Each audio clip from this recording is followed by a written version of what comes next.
Boris Johnson, when I listen to people like Joe Biden, when I listen even more to Emmanuel Macron, all I can think of is how condescending you are. Glasgow was the UK's second most important city. Beautiful buildings, beautiful streets, a gorgeous city. When I see cities like this, I think also about the other side of it. There's a phrase from Walter Benjamin: every monument of civilization is also a monument of barbarism. I think of the famines in Bengal, the jute workers in Bengal sending jute to Dundee through the Glasgow port.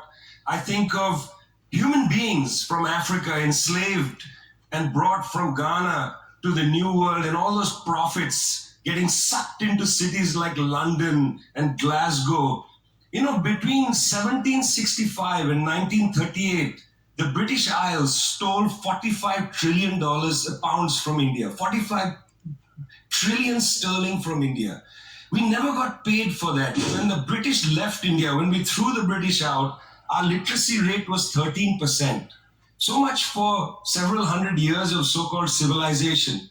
Meanwhile, our landscapes were destroyed. Coal was foisted on India. You foisted coal on us. You were the ones that came and made us coal dependent.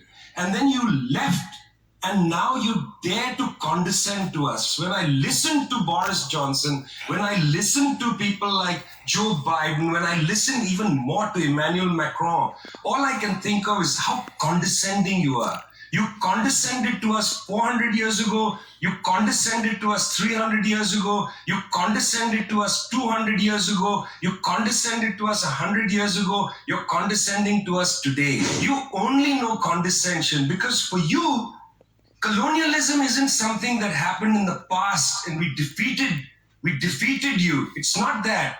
For you, colonialism is a permanent condition. And that permanent condition happens in two ways. There's the permanent condition of the colonial mentality.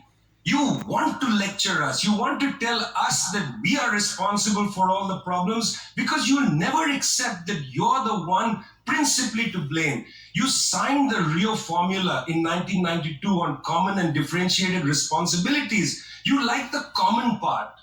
You like the common part. You like to say we're all in this together and so on. We're not in this together.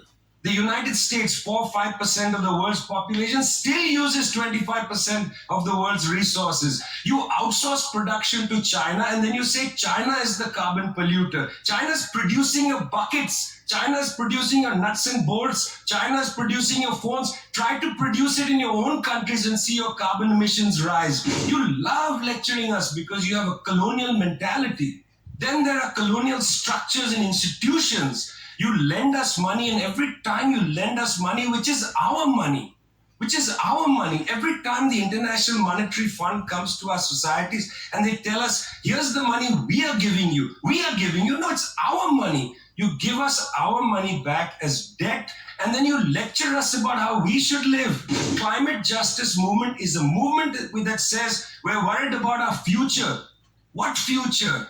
What future? Children in the African continent, in Asia, in Latin America, they don't have a future. They don't have a present.